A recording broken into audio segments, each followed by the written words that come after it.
I really, really like this song. Good morning, everybody. Good morning, everybody. And we'll go ahead and pause this. And Sabah, everybody, and welcome back to the channel. It is, I don't know why I had to check it, but it is 7-11. Yes. So in the US or in Europe, or even if you're in Japan, 7-11 is today. So July 11th, welcome back. Today is another Saturday morning with tech. Today is episode 28. And we're seeing a few more people joining in. Charlie's coming in. Rahul is in there. Hey, man, what's up? Good morning. Sabah, everybody. And, just hopefully you're having a good day. Hopefully this week has been not as stressful as some of the other weeks that we've had in the recent months, days, and just overall, time, the current situation. I say this because not to kind of make it about the situation, but mostly because, I live in a state in the United States that's currently peaking in numbers. So things are starting to kind of change a little bit differently. Good morning, Marilyn. Hey, how are you? Scott, hey, welcome back. Hey, man. Oh, hey, dude, welcome from Kentucky, man. Appreciate it. But yes, things are a little bit gloomy in California, in Los Angeles specifically. But overall, I think we're. I'm trying to keep a good positive vibe about that. So, with that being said, Sabaho, everybody, welcome back to the channel again, episode 28.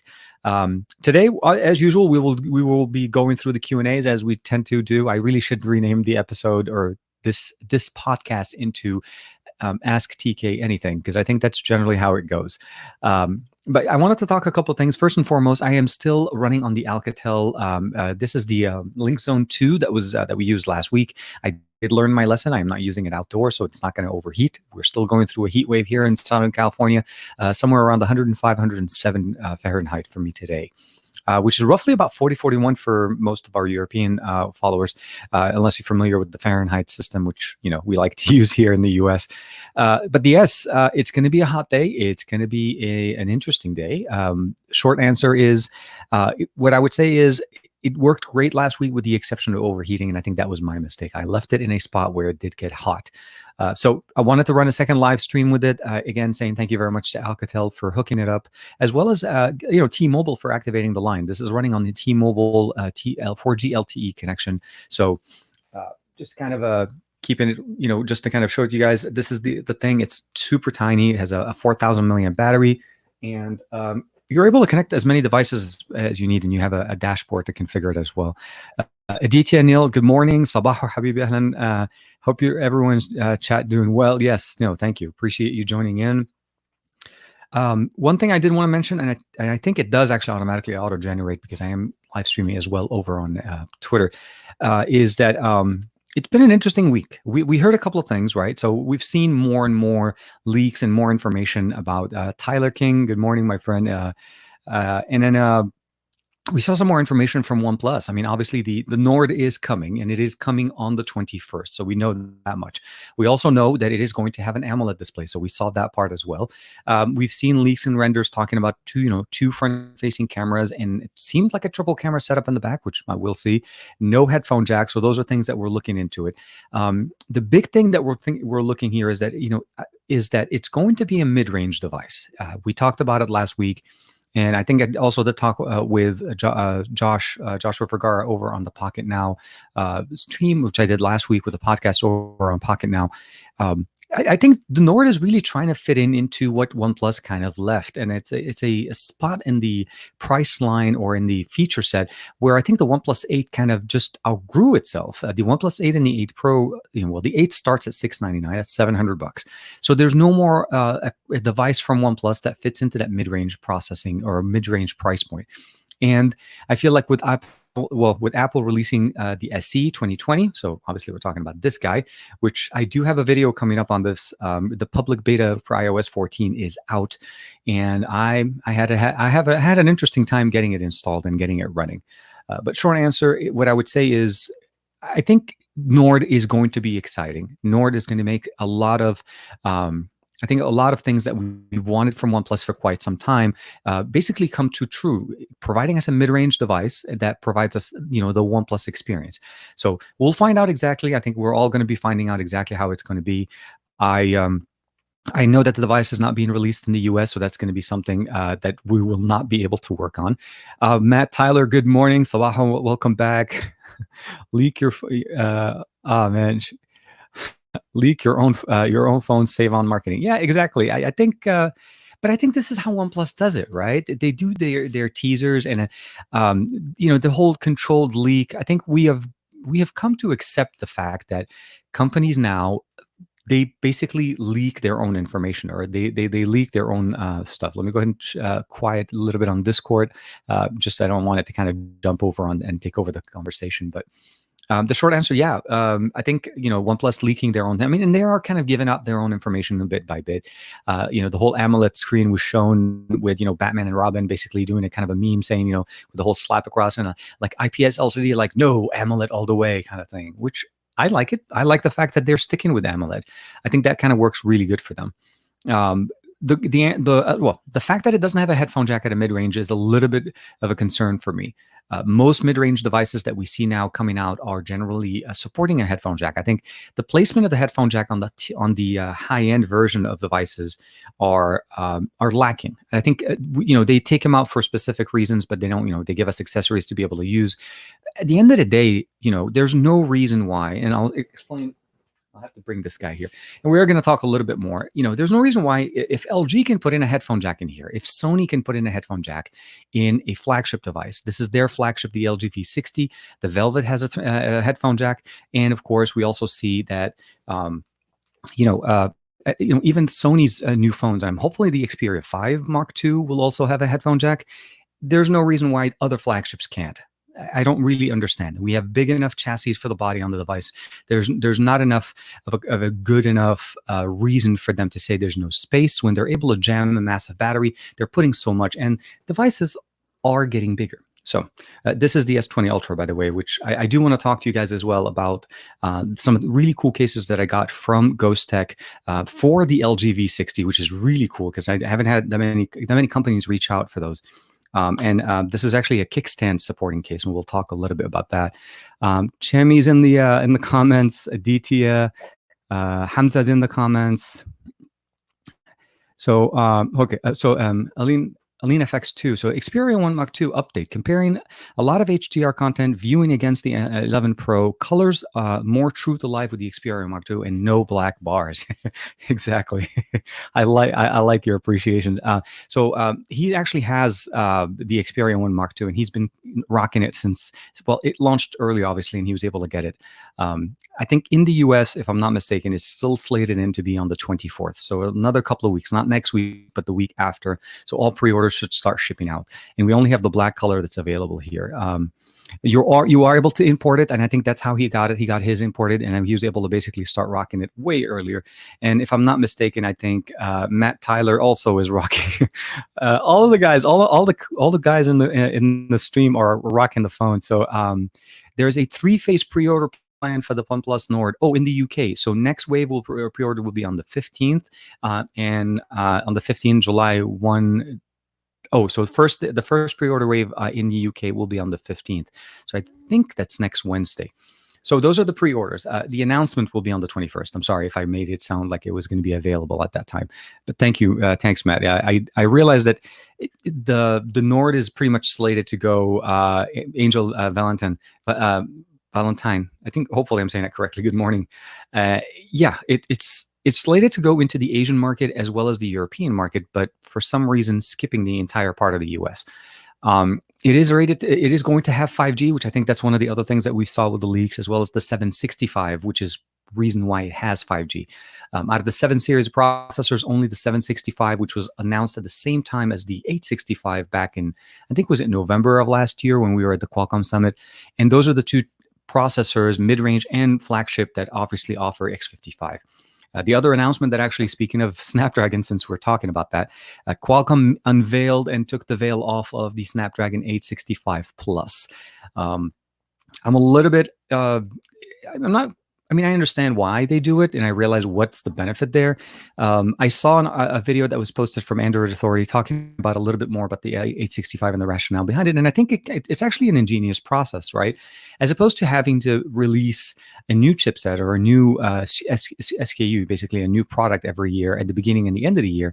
Qualcomm basically releases a stock and an overclock, which is very much what we do with our desktop CPUs, except I think they're sold with the overclock option. So you either buy a CPU for the PC that is overclockable, and that basically unlocked. Basically, the clock on the CPU is unlocked. I don't know how to say it better. Or you can buy the stock one that you can't, and generally there's a price difference. But those are generally released around the same time. So PC manufacturers will actually release two different versions beginning or end of the year. But phone manufacturers, for the most part, or at least SoC manufacturers, generally release one type of chipset a year, a flagship and a mid-range. And then for the most part, for the rest of the year, you have maybe other lines, but those are the ones that kind of go through. But with last year and this year, we noticed that Qualcomm is starting to release a plus version of their chipset. So in the beginning of the year, we saw OnePlus going with the 855 with the 7T Pro, well, the 7 Pro and the 7, and then the 7T Pro and the 7T both got the 865 Plus. Generally, a slight overclock of what the original processor is. And in my opinion, just from a point of reference and from what we saw last year, I don't think it's worth an upgrade for anybody picking up. If you pick up a device at the beginning of the year, and let's say they release the second version of it later in the year, unless there's a second feature that you really, really like, the 855 Plus was not that much better than the 855 on a day-to-day usage. And realistically, even though benchmarks may prove me wrong, and they'll say, well, there is a difference, at the end of the day, you're still using the same CPU, the same GPU, overclocked. So at best, you're getting a few more frames, maybe a little bit more horsepower. But I would always say get more RAM on the 855 and use that over using an 865 with less, or 855 Plus with less RAM. So short answer is always going to be a combination, but at the end of the day, the 865 Plus is announced, and of course, we're going to start seeing devices. There's a good chance, if history teaches us well, that the Gary the Fireman, welcome, good morning, man. That obviously the OnePlus 8T and the 8T Pro will obviously have the 865 Plus. There are rumors going around as well that potentially the ROG Phone 3 will have the 865 Plus. Again, gaming phones will always benefit from more horsepower. So those are things that I'm always excited about, but that was something that came out. But to kind of circle back with the Nord, let's see real quick here. Oxys may have something to do with the improved yields on the TSMC. Oh yeah, who fabricates the chipset for Qualcomm? I think the improvements, or the story, at least the way at least Android Authority brought it in, which for me makes perfect sense. It was originally, it started off by one manufacturer saying, I need you to make me an overclocked CPU because we want to make a gaming phone at the end of the year. So that kind of came out with the first ROG phone. And then Qualcomm created the SoC. Obviously, other companies were interested in that. It's like, hey, you have a different version of your processor. It works a little bit better, you say. So one of those things came about, and of course, that was the first generation, and then of course, second generation with the 855, and now the 865. And it seems like Qualcomm will be continuing. So there's a good chance, year over year, the 875, the 885, all of the, I'm going with numbers. I'm not sure what they're going to be called, but yeah. I'm excited. I think it's a good thing. I just don't think it's worth an upgrade. So if you buy something at the beginning of the year, it's not worth it for that specific consumer. That feature or that processor, I think for the most part, if you're on a 2, maybe a 3-year cycle and you're about to upgrade and you maybe skipped or waited to see how that first generation of the device did or perform in the market, that's the time you want to pick up. But for me, again, I'd like to see what other things OnePlus can actually bring into their devices. Like I said, 865 Plus, pretty good chance, like I would say 95% chance, it will be in whatever version of their devices come out at the later of the year. It's been that way. It always goes that way. There's no question about that part. Tammy has a quick question here. Do you think, as it's happening with laptops on the market, that in order to get more power, you can add an external GPU? Some mobile devices, phones and tablets, might get something similar. In the current setup, in the current structure that we have, we don't have interfaces that allow us to use external hardware on an Android. Android does not allow us to have that. The system isn't built to support it. Can they do it? Yes. But because of the fact that mobile devices in nature are mobile, in a sense, even more mobile than laptops, because laptops generally, for them to use those accessories that you were talking about, will have to be immobile because those accessories are not mobile, right? You bring in your laptop, you plug it into a dock, you have access to an external GPU, an eGPU, and then at some point, obviously, you're starting to be able to play games that normally your laptop could not handle. And I feel like that situation could work for Android, but it has to be natively developed. And I think at this point, it depends on what you're looking for and how much would you want to spend on a smartphone that starts off around $1,000 or maybe $1,200, and then add an external accessory as opposed to just buying a laptop that has those things. I think that's where the difference. The price has to drop enough for it to make sense for the general user. And so Matt Tyler saying the ROG Phone 3 is going to be my phone for the rest of this year. Gary, no more swapping until next year. Oh my God. Yes. So if you guys haven't heard or haven't seen, Matt posted a picture over on Twitter. He picked up an ROG Phone 2. We finally have an ROG Phone 2 in Matt Tyler's hand. So enough discussions and conversations going on there. And but yes, I'm really looking forward to seeing what's going on. I think August is going to be pretty exciting. We're going to see a few announcements beginning of August. Samsung pretty much pinned the August 5th date as their virtual Unpacked event. The one thing I'm excited to see, which we haven't probably seen yet in leaks, is to see those. How does the actual, the standard Note 10, the Note 20 will actually do? For me, I'm going to be honest. The leaks and the renders that I've seen with the Note 20 Plus or the Note 20 Ultra, whichever, are interesting. I like the design. I like the color. Actually, that nice goldish color that kind of came out. But in reality, honestly, I'm really interested to see like how are they going to make it special realistically? Because for the most part, the Note 20 is really intended to be the S20 Ultra for the most part with the S Pen. I'm waiting to see what Samsung's going to kind of bring in that is unique, that is interesting, because at this point it seems just more incremental kind of update. The S20, S20 Plus were minor upgrade to what we saw last year with the S10. They took away the headphone jack. That was kind of a downgrade, but we got reverse wireless charging, we got faster reverse wireless charging, and of course now we'll have to see how the Note line does. I may decide to pick it up. I'm not sure. I mean, I don't usually get any Samsung devices on the channel. So for me, Samsung is always going to be a out-of-pocket kind of an experience. And I generally will end up having either to... Gary's going to have to screenshot that. Yeah, no, we know how it goes. Gary and Matt, they love to kind of just go back and forth with the ROG Phone 2 and 3. Again, my goal is to see how it goes. I'm not sure. If anything, this is also the first, virtual announcement for Samsung. I was at the last announcement for the S20 Ultra because that was one of the last events they did in February before the official, lockdown kind of things going on. So the short answer is, I would be interested to see how it goes. So sorry here, Tyler had a quick thing coming up in there.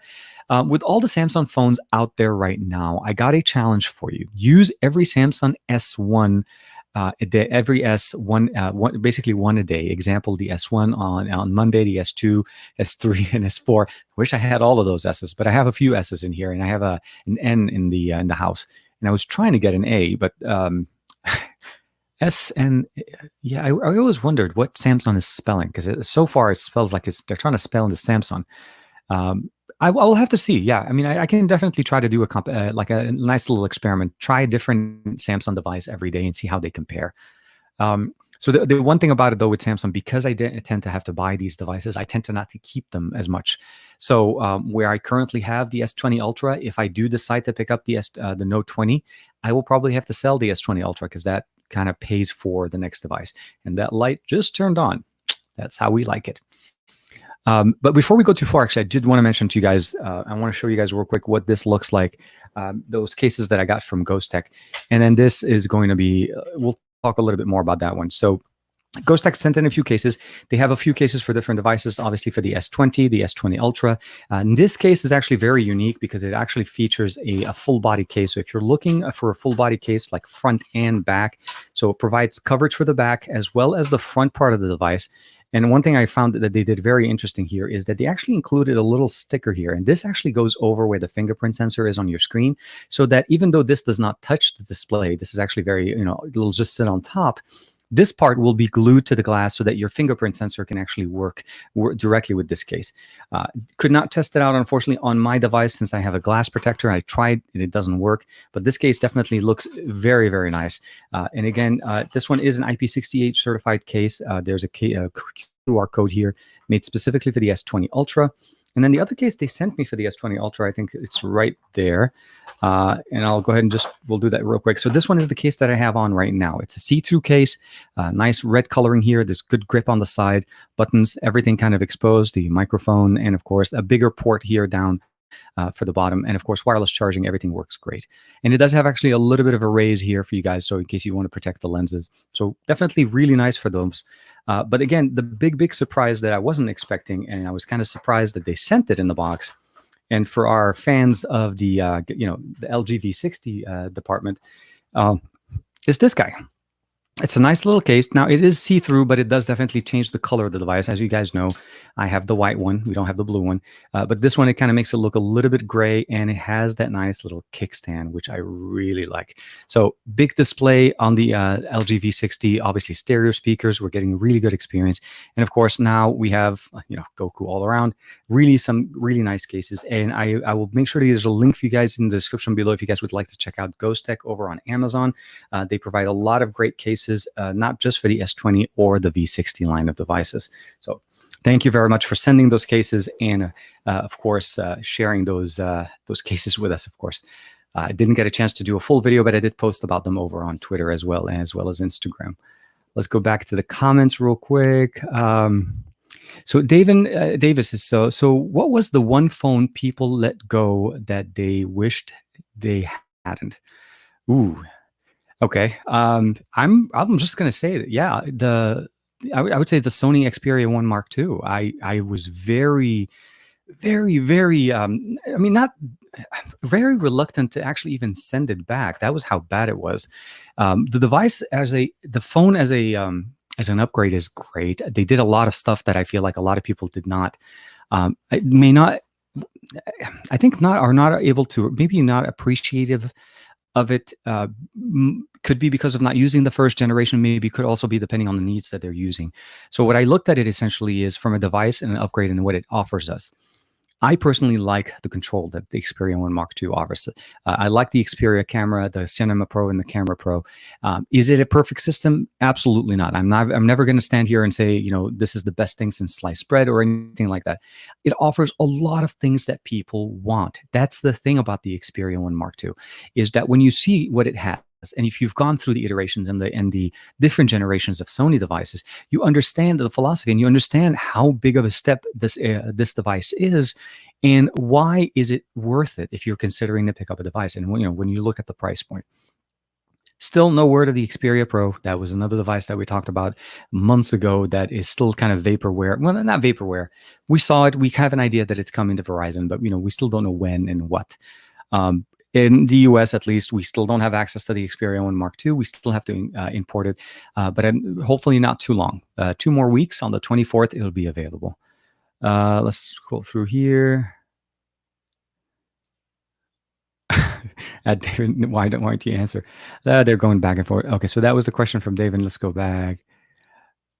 Do the Ghostek make cases for the Oppo Find X2 Pro or the ROG Phone 2? You know what? It's a great way to find out. I'm going to say probably. I hope they do, and I can say that pretty safely. We can actually check out their website. So here it is: phones, cases. So they cover iPhones, Galaxy, Pixels, LG, Moto, and the Scarlett. Scarlett. That. Okay, now I'm interested. Oh, the A-Gate, the Ariel. I'm assuming these are. Oh, okay. So those are the different mark. So no, sadly they don't. No Oppo. They do support iPhones all the way from the SE 2020 all the way to the iPhone 8. Coincidentally, they're the same one.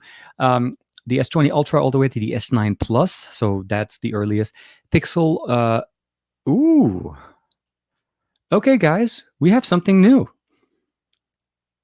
Ghostek. This is cool. Okay, let's bring this up. Actually, okay. So Matt, I'm gonna give you credit for making me do this. Let's go ahead and bring in screen share too. And Ghostek has a picture of the Pixel 4a on their website.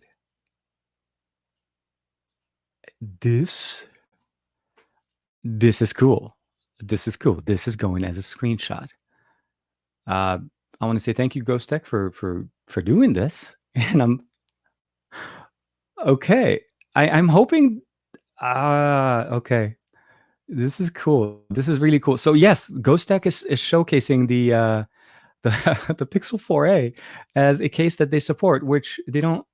That is so cool. Okay, so I'll go ahead and save that here. And yeah, that was actually very, very unique. Sorry, I just had to do a case.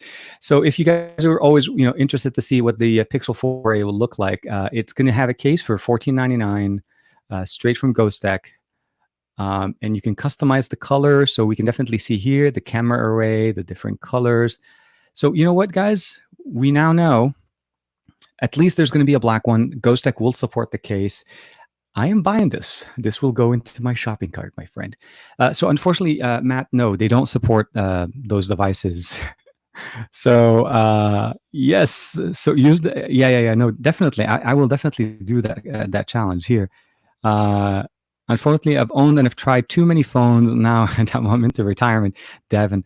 The Pixel 4a with a rear front-facing fingerprint. I'm a fan of the design. Yes. Well, I mean, but I'm so surprised that it is actually even. You know what I mean? Like when you see leaks, and then you kind of like some brands kind of either activate a page too early or too soon. But I am super excited that it is available. I will go ahead and save that as well, my friend. Where am I saving? Apparently, I am saving them on my desktop. So that shows you that's not a good place to do it. But yeah, no, definitely really excited stuff. So they do have that, and I really hope. Oh my God, front-facing punch hole camera. This is. I mean, I know we're looking at a case for the phone, but guys, we're actually getting a chance to see. So power button, volume rocker at the bottom. There's a little option there. The bump on the back. The kickstand option, and of course the protection. The SIM tray is present on the right. This is all. These are some really good pictures of the Pixel 4a. I'm hoping this is the real Pixel 4a. Oh my God, this is cool. So yeah, if you guys end up interested to find out more information, the Pixel 4a make good cases for the Find X2 Pro. It is very interesting, I have to say. It's hard to find cases for the Find X2 Pro, especially if you got the leather one, which is another thing, because you want to enjoy the color of it, right? There's different versions of the Find X2 Pro, but the leather is hard. And there was a case, and I think Matt and I were talking about, and I think you picked it up, and I'm sorry that it didn't turn out to be as good as it was supposed to be. But yeah, yeah, no. that I had no way to be able to plan that, by the way, Matt. Yeah, no, it was purely because you asked, do they make cases for others? And I'm like, yeah, let's just show it. And then of course, we see the Pixel 4a made. I'm pretty sure it's going to disappear off the site pretty quickly the moment we start tweeting about it. So if you guys do tweet about it, please make sure to tag the show, and it'll be nice to kind of give us a little bit of publicity.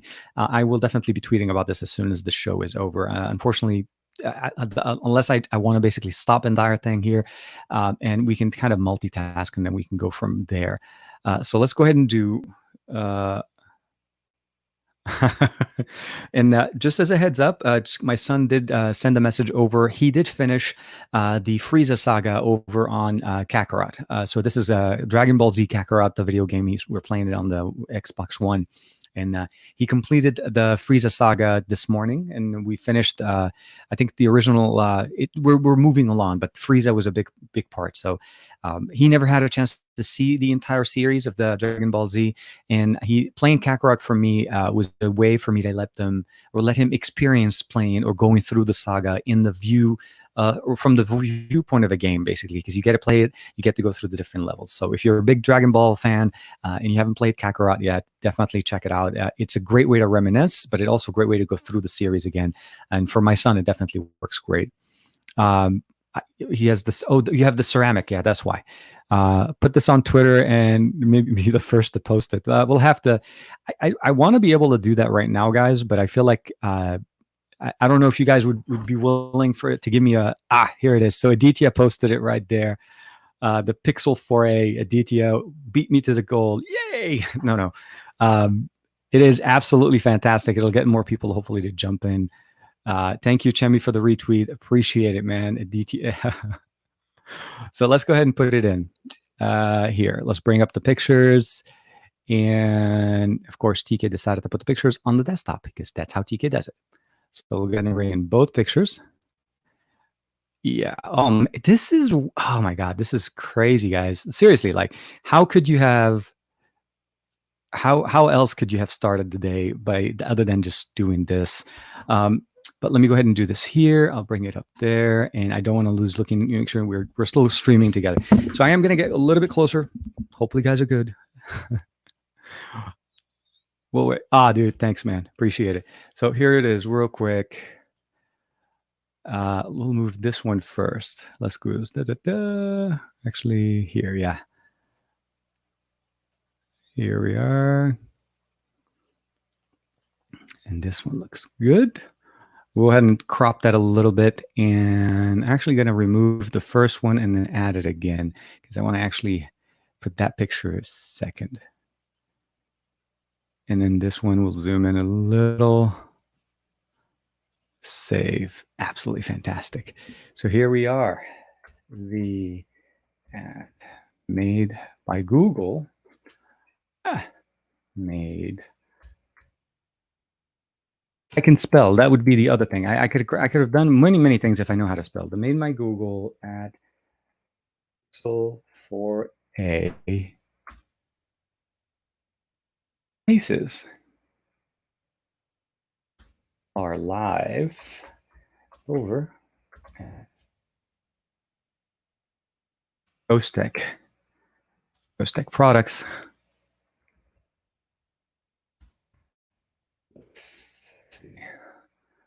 And let's go ahead and we'll get a link to the actual live stream just so that we can get people to kind of join. We're going to talk about it a little bit more. And we are talking over at, and here we are. And it is posted. It is live. We are going crazy. This is actually cool. So we'll have to see Pixel 4a. So you can definitely see Pixel 4a covers. And yeah, no, definitely this is exciting. So yeah, with that, I do apologize. Thank you for everybody for hanging in.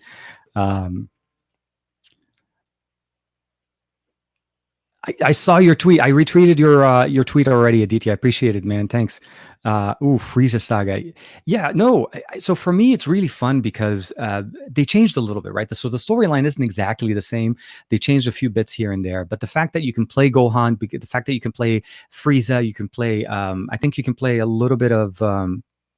I forgot who it is. So you play Frieza, you play Vegeta, not Frieza, Vegeta, Goku, Gohan. You play Piccolo as well. So up to now, those are the characters we've been able to play. And then of course you fight over the Ginyu Force, and there's the whole body swap thing, and the whole concept of, I think the Frieza saga is definitely one of my favorites because of the Ginyu Force. They're so animated, so not the fighters, but then they can still kick your ass kind of thing. Kick your Buteus Maximus, as I like to say. No, definitely retweeted with comments. Love. Yeah, no, of course, man. So the 813 versus the 865 plus. I think the 813 is on its. I would probably say on this last, basically, kind of few steps. We're kind of switching it back a little bit more. So the 813 was pretty much the last one. Last device that we'll see the 813 running on is the 2020, so the SE 2020. The 814, which will probably be hearing about very, very soon, will definitely have its own. It'll be a powerhouse to start with. Is the 13 comparable to the 865? It's hard to tell. We don't have any specific numbers as far as how the performance the 865 Plus is going to do. But if you just go based on generational upgrades, 813 is last year's model, 865 is this year, as well as the 865 Plus is actually kind of like the end of the year. If you're considering to compare in the both, you'd have to basically compare how they work, because you'll never see one on another's device. So you'll never see an iOS device running an 865 or an 865 Plus to compare them, kind of a thing. I think at the end of the day, Apple always provides a great, smooth experience with the A13 processor, which with whatever device that they're using. So if they're going with the A13 or the A14, they're definitely going to be able to optimize the ecosystem for that. One thing I would definitely appreciate is getting everybody's. Oh, dude, thanks. Appreciate it, man. Appreciate it, DT. Oh, man, thanks, man. Hopefully, we'll see what my Google says. They may. uh, hopefully they'll still be cool, right? You guys think they'll be cool? I think they'll be cool. They like the channel. But to answer your question, Anu, is pretty straightforward. I think they're both going to be great.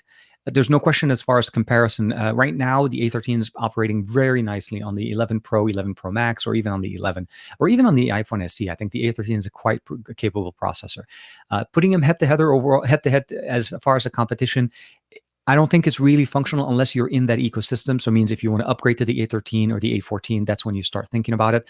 And of course, if you're thinking of going to the 865, you'll benefit there. But horsepower-wise, I would believe that the 865 Plus should be faster and more capable than the A13, namely because it supports 5G just out of the box. So that by default already gives it kind of a leg up. And the 865 already had that, where the A13 does not integrate that, and the modem for that is different. So at the end of the day, we'll have to see how the 865 Plus kind of go through there.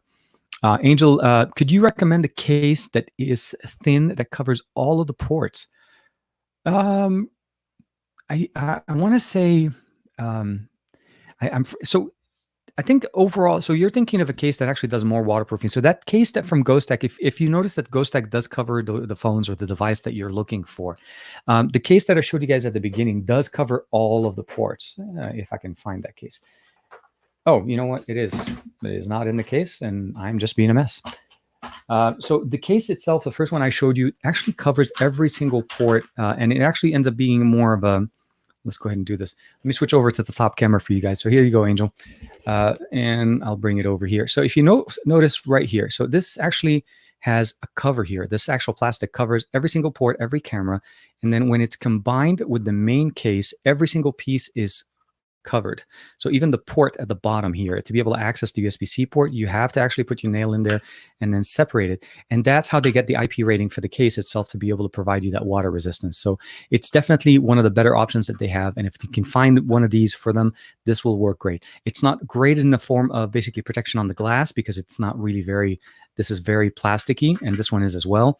But I feel like the case they offer here, this one is stronger, and you should be able to get a much better experience with that. So Ghostek makes some really good one. And I think, if I'm not mistaken, I think some of the other companies I've reviewed in the past also cover not all the ports, but I want to say that there's a few. I'll try to find some more, and I'll link them in the description for this video. For some reason, the Frieza and Cell sagas were all my time favorites. So at the end of the day, if you think about it, right? So it's a great development of the character for Goku, as well as the relationship with Frieza, right, with Vegeta, because that was the time where Vegeta kind of started changing sides. He was originally kind of fighting with Goku. We kind of had that Raditz fight that's in the first beginning part of Dragon Ball Z, and then he goes back to Frieza's ship, and then there's that whole discussion going on, and then he's fighting with Frieza trying to get all the Dragon Balls, and there's that whole fight, and then of course that's in the Cell saga is when you start seeing him kind of change over. We see the character development of Vegeta, but we also see the development of Goku, going into King Kai's planet, and then, reaching next levels, learning how to do Kaioken, switching over into, the Rage. There's a whole bunch of things that went through. And of course, we got to see Super Saiyan when he reaches Super Saiyan level. And of course, in the Cell saga, when he starts fighting, and then you get the androids, and, you get Android 18 and 17, and then there's Cell, and then there's a whole bunch of things. I feel like if there's ever been a classic series, I'm with you. The Cell and the Frieza saga are definitely big ones. Cell obviously never comes back because it's just done, and Frieza just keeps coming back. Obviously even in Dragon Ball Super with his golden form. So to me, always, I really should do a podcast, one of these podcasts, just to be just Dragon Ball stuff. I think we'll definitely benefit, and we can actually spend a few hours talking about that. Tyler, nothing to do with phones, but with the PlayStation 2 game GTA San Andreas has storage. Has storage less than 8 megabytes, but the PlayStation 4 version game is at 3.2 gigabytes. Wow. Okay. The only thing I would probably say is the graphics. I think it's the graphic engine. So it's more than likely the libraries are much bigger. And what I would probably also say is I placed on the PlayStation 2, if I'm not mistaken, wasn't it all running off the CD? So most of the data was actually just on the CD. So everything was actually loaded there. So they didn't really need as much. And I feel like with San Andreas on PlayStation 4, there's just the way it's coded. It just has to be where it demands more libraries. There also could be a lot more DRM stuff put in there as well that they kind of put in as checkpoints for people to be able to not copy it as easily, I would say. Not to say that you could or you couldn't, but I would say Google is your friend. That's how I like to say it. Matt's jumping back in. Do you think that Apple can handle all of its own brand chip manufacturing? They're taking on a lot by keeping everything in house. I think it's the smartest way to do it if you're able to, if you think about it. I think what they did is they leveraged Intel, they leveraged some of the other processors on the market till they were ready to be able to unveil their own SoC. I think the fact that they can control the making of the processor, making of the phone, down to the not just this display, obviously, since they don't make displays, but I'm talking about just the internals of the device, is one of the main reasons why even this phone can even exist. Because they own everything and they don't have to worry about having to go back. If this scenario was on Android and, a manufacturer now has to go back to, let's say, Qualcomm, MediaTek, or the SoC manufacturers. And they say, hey, can you give me last year's model, the 855 plus? And I'd like to buy, a million pieces. Qualcomm or even, MediaTek would be hard to press to say, I'm sorry, we don't make those anymore. Those are made. Now we're up to the 865. Would you like 865s? That's something that Apple can do. They can go back and get the A13 from last year and start producing it. Obviously, since they haven't started producing the A14, but if you guys know, they probably already did. We just don't know about it. So at the end of the day, does it make sense? Yes. Is it going to be the best experience? We have to see. We have to see how the actual processors run. Kind of like what we saw with the MediaTek, with the Exynos, with Samsung over on mobile devices. Samsung used to be Qualcomm all the way, and then the Exynos model came out, and then for some time the Exynos model was actually exceeding the Snapdragon. It was more developer friendly. It was easier to work with the Exynos model. And then, of course, having the ability of jumping over into the Qualcomm now is basically what everybody wants to do. They're catching up to Qualcomm, and I feel like Apple wants to be on its own, and they don't want to compete. So if they're able to give you that smooth experience on the inbuilt house chipset with, obviously, with their own new MacBooks and also on, I think it's going to be a great experience, and it'll help Apple exceed in that market. And of course, it can bring down the prices of their internal components much lower, which increases their profit margin. So think of it that way. It costs them less to make their own chip than it is for them to buy it from another manufacturer. And because of that, they'll make more money by that. So I think that's one of the main things they want to do. I think Google is about to shut down the live stream. I hope not. So I'm not running it on my normal Wi-Fi, and knock on wood, we're still going. We are at 42 minutes. And again, thanks again to Alcatel and T-Mobile for running the podcast. Let's double check here real quick. Oh yeah, thanks, Jamie. I appreciate it, man. We'll see if it catches on, if enough people start checking it out. We'll have to see. It's interesting to see a case with the phone in it and different views and different things into it. So to me, it was very much, and I didn't get a chance to show it to you guys a lot here, but let's go back. I think I did, but let's go ahead and bring it back into the stream. So if we're looking at just overall images, so here's the first image. You get to see the phone in the back in the case. Obviously, there's the Google logo, the fingerprint sensors in the back.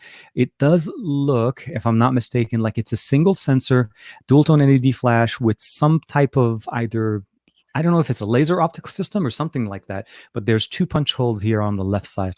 See if we can get a better close look. On the other side, obviously, is just a little bit more of a look at the bezels. Look minimalistic, and looks like here's the I don't know if that's the front facing. That looks like a microphone, or maybe this something close to the earpiece. We'll have to see that when we get on the other end. Jumping forward, front facing camera, punch hole camera on the left. And I'm not sure, but I think this is probably the lanyard option. So this is probably where they're going to be able to put in a lanyard. Power button, volume rocker sitting on the side here. On the bottom, we have two openings. More than likely, one of them is for the microphone. The other one is USB-C. And of course, the bottom fired speaker, headphone jack, of course, and top mounted microphone. I think if I'm not mistaken now that the other one was more the microphone. So let's go ahead and bring it in. Can we get close? Oh my God, we can get closer, guys. SIM tray, very nice. And I don't know if this is legit or if this is based on leaks, or they just wanted to put it in to be able to get it. Let's go ahead and jump back here. So let's jump into the full view. And yeah, that looks actually like one of the microphones. So we should be okay. And then let's jump back into the last few images here. That's just the kickstand. That's the case. Here we are. Let's go ahead and open up the camera. So yeah, so that pretty much looks like it's a single camera, although they decided to go with the square cover on the back, which kind of mimics what we saw with the Pixel 4. It's pretty much single camera, dual tone LED flash, and some sort of sensor sitting at the back for the Pixel 4a, which is exciting. There's going to be 3 colors from Ghostek if you guys like to check them out for $14.98, and it looks like it arrives around July 15th to the 18th, so that's a couple more weeks, or no, next week, so that's when they'll be available. But we'll that one, so we can kind of solidify saying that we talked about the Pixel 4a. We can get that out. Hopefully, I hope they Google take it in with a sportsman-like spirit and still have you on Team Pixel. I hope so. And this was purely a seriously. I wasn't planning on going on Ghostek. I mean, I knew I was going to talk about Ghostek stuff today, but I wasn't planning on going on their site. And I have a feeling, okay, I don't know if I'm reading too much into this, guys, but do you guys know? Hold on, let me just bring it back. There's one thing here that I'm not sure if this makes sense or not. It says Qi Power Matters, wireless charging ready. I'm not sure if that means that they're saying that this phone will have wireless charging. I don't think so. I don't think we've seen any rumors saying that it is going to have wireless charging. So I would literally take this information with a very, very large grain of salt. I don't realistically think it's very, very, very credible. Intel is having a tough 2020. I think Apple dropped their chips, and AMD's new chips are for Ultrabooks. Looks to be a good idea. I think it's a great idea. Yeah, no, I think Ryzen or AMD has. So here's the big thing for me. I've been Team Intel for a long, long time. But about a couple of years ago, when the Ryzen chipset came in, I jumped on the 1800X processor. That was my first chipset from AMD. Ever since the long, long time ago, back when AMD was pretty much known as just as an aftermarket processor that you picked up on devices that were generally cheaper and nobody really paid attention, and you pretty much stuck to Intel. And Ryzen came in, and then you have the Ryzen 2, Ryzen 3, and then now we have, obviously, I have the 3600X on my desktop. I love Ryzen. So desktop processors for me now are all going Ryzen. I'm still running Intel for my laptop, mostly because of the availability of different Ryzen chipsets in there. But for me, desktop all the way Ryzen, and of course, NVIDIA for GPU performance. But I think Apple seriously has, if they're able to, and obviously they do, have the ecosystem to support their own chipset, it's a smart business move. The concern with it, obviously, is the performance. So we need to see how it compares realistically on a day-to-day usage with updates over time, because manufacturers, and when I mean manufacturers, software programmers and companies need to optimize for the new chipset. So obviously that's going to require some support from other companies. But Apple is big enough that there's that ecosystem and that support. I think the people that are, for the most part, kind of concerned right now are the people that literally just bought a MacBook 16, or they just bought an Apple product that is going to have a new generation of it come out with the new chipset. So that would be my only concern. See how that goes, if that makes sense there. So there's a rumor of the same chassis being used for the Pixel 4a and the 5. Perhaps the case is being built for both. It is possible that the 5 might have wireless charging, and I feel like maybe so. There's a good chance that I think this may be fitting into both. Although, as you can see with the cutout in the back, definitely kind of says that this is the 4a, not the 5, because I think from what we saw with the 5. Yeah, from what we saw with the 5 is that the 5 did not have a back-facing sensor, and at least it had double sensors. That was the other thing. Here, we pretty much look like we're using a single sensor with that square cutout, more like to mimic what we got there. At Aditya Davin saying, that's a good call. It took me a while to buy a pair of. Okay. So yeah, they were talking about headphones in there, and they're trying to go through some of those things. But yeah, so with that, I do want to transition a little bit with you guys, just to show you some of the cool things coming up. One thing I definitely have been enjoying for at least 3 to 4 weeks now. It is something called the GameSir. This is the VX2, which I kind of put it in for you guys in the title of the live stream. Let's go ahead and switch over to the top camera real quick. Again, that's the case that we were talking about before. The VX2 is a gaming well, it's a gaming mechanical keyboard. And what I say by that is, if you notice, it's kind of just mimics half of your keyboard, the left side of the half. So anything from basically we get here from the T, G, and B, and of course all the other letters. And exactly as you would expect it is mechanical. Let's make sure if I can bring that over here for you guys. You guys can hear it. And the really cool thing about it is RGB, so I can actually turn it on for you guys. You'll notice the color turned on here. This mouse has been something I've been using for quite some time, but this is definitely very nice. RGB configured. It has a built-in battery. Does connect via USB-C, so you are connecting it, and you can use it directly with your PC, so you don't have to use battery. And one thing I like about it is that it also works with a wireless adapter. So this adapter can plug in directly into your PlayStation, into your Xbox, or even to your Nintendo Switch, and of course to your PC if you'd like to use it.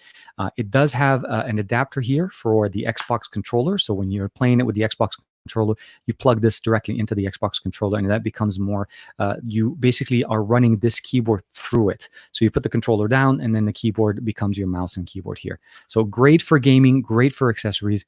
I featured it in a video over on the Amazon live stream that I did a couple of weeks ago, or I think about a week ago. I actually use it as far as an editing tool for my videos. So I like to use it to edit tools. I change different macros. I have a keyboard layout for Adobe Premiere, and I really like the configuration. Now, there is that little LCD top bottom option here. You are able to connect it to a smartphone to upgrade the software for it. And of course, just use it the way you normally would play. And what I like about it is it declutters the experience of playing games, because this is pretty much where all of our configurations are on a keyboard when we're playing games. So you have the front, back, left, you have the map, the jump. So the space bar obviously is much shorter. The M button here, the Alt function, all of them. And of course, the main function buttons at the top. Really good. And it does actually support a USB type A connector for the mouse. This mouse obviously will work with your PC. And if you just want to use this with, let's say, a wireless mouse of sorts, like in this situation with the MX3 that I have, this will work again, exactly the same situation. You don't have to use the existing mouse. Although this is very nice. And this is more of a gaming mouse than the MX3 because it is lighter, very easy to use, and the cable on it is very nice and threaded. I will put you guys a link in the description below, and I've been actually using this to play my Warzone game. So that was the other thing I'd like to jump into. It'll be nice to start. So Matt, on Sundays, every Sunday, actually, if you guys haven't seen it, and I do apologize for manhandling the microphone. Sundays, every Sunday, Across the Podcast is between Matt and Sam over on Twitch, and they live stream every week. And it's a very good, very kickback live stream. And Matt, if you don't mind, do you mind letting me know or confirming for me? Actually, that'll be better. The guest for tomorrow's show. I don't want to say the name if that has changed or not. When you tweeted that you had this in the house, I generally got really, it's exactly, yeah. And what's happening too, which is really cool. I think a lot more YouTubers are starting to get them. I saw a buddy of mine in Qatar, Mr. Q from Rakami TV. If you follow him, it's a great guy. It's an Arabic channel, so if you obviously need to, if you're a fan of the language and you know it, definitely check it out. He received one. Saf got one too, and it was in one of his unboxings. And I actually reached out to Saf and I told him, you got to use that in Warzone. It is absolutely the best. It's not for using, obviously, for doing anything other than gaming. I think most people will use it there. For me, that's going to be the best situation. So okay, good. So you're hearing it here directly from Matt directly. Sorry, not Sam. Sam is not. I don't think Sam is in the chat. I didn't see Sam. But so Sam and Matt tomorrow across the podcast, they are going to be hosting Joshua Vergara, obviously a friend of the show, been on the show before. And I'm really looking forward to check out that conversation. So it's a great little chat. If you haven't checked it out, 1 o'clock across the podcast. They have their own Twitter account, as well as I generally will be retweeting their show as well. So they stream on Twitch, which brings me to the next statement. So earlier this morning, before we started the live stream, I've been playing Call of Duty. I've been playing Call of Duty for a long time, but I actually started been playing consistently last maybe a couple of months, and I'm going to start streaming on Twitch. I think my gameplay is starting to get good enough for me to actually not look too bad in front of people. So that would be one of the reasons why I want to do it. But the other reason is I think I want to just,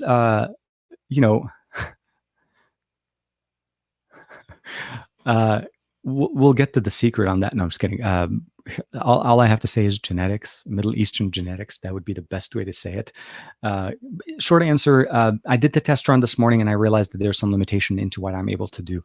My current setup, the laptop, unfortunately, is not powerful enough to live stream or to stream a game and power a whole bunch of different things going on at the same time. So I have an external monitor. I have a whole bunch of different devices connected, all of that running from the same system. And of course, being the system is a laptop, is even though it's a Concept D running some of the latest processing power, it is not strong enough. I noticed a lot of stuttering on my gameplay, and I will try to catch it.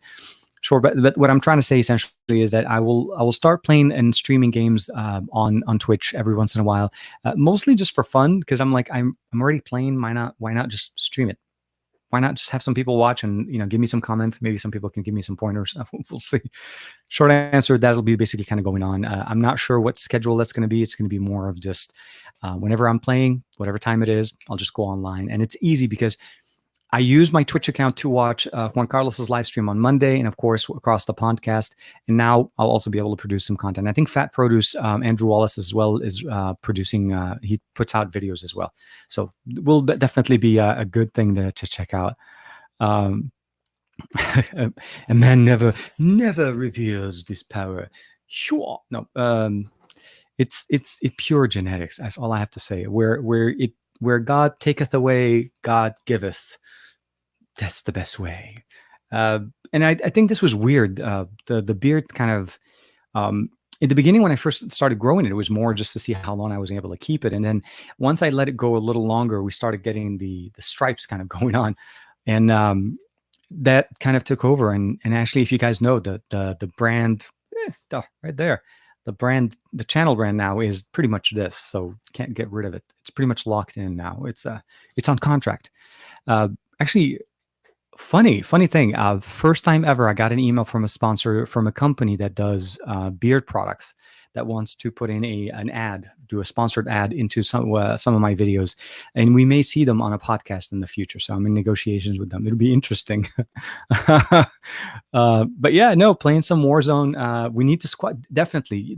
So my goal essentially is to start up like kind of like a little squad, and we can start playing and ranking up ourselves and getting better. And I think that's the fun part of Warzone. It's the fact that you can play with friends and you can play independently. So you can just go loot, you can just do battle royale and kind of thing, or you can play solo, or just jump in and do like a team of 3, a team of 4, and just go have at it and play in a more strategic manner, which I feel like is very much a fun thing. Since we're stuck at home, we can be together this way. So Matt, definitely wait for you. Hit me up with that link for the squad.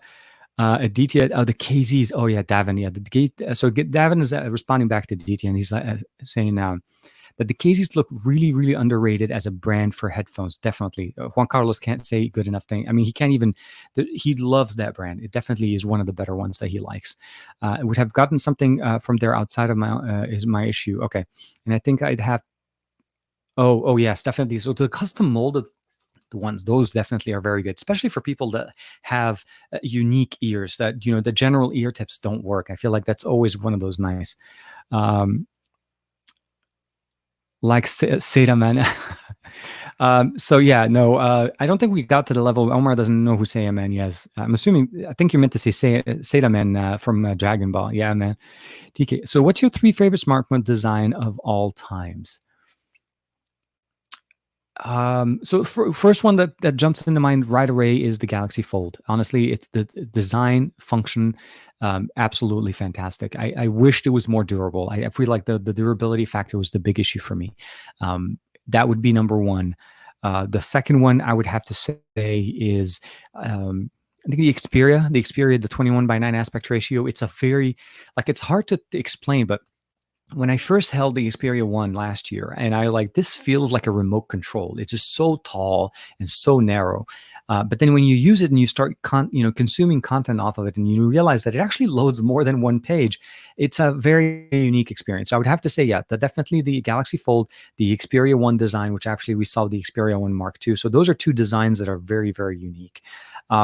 I'm actually kind of the third design, which may not sound like a very unique and very like out there kind of thing, but the fact of the matter is the current design that we have with our smartphones are actually very nice. There's thinner and they're longer. They're not as long as what we see with the Xperia 1, but definitely a good form factor, making it easy to use with one hand. Because I think at one point we were getting just devices were getting too wide for us to compensate for bigger displays. So the smaller bezel, the narrow body, and then of course you get obviously some of them with curved edges. I feel like those are definitely very nice designs. So those would be my favorite three right now.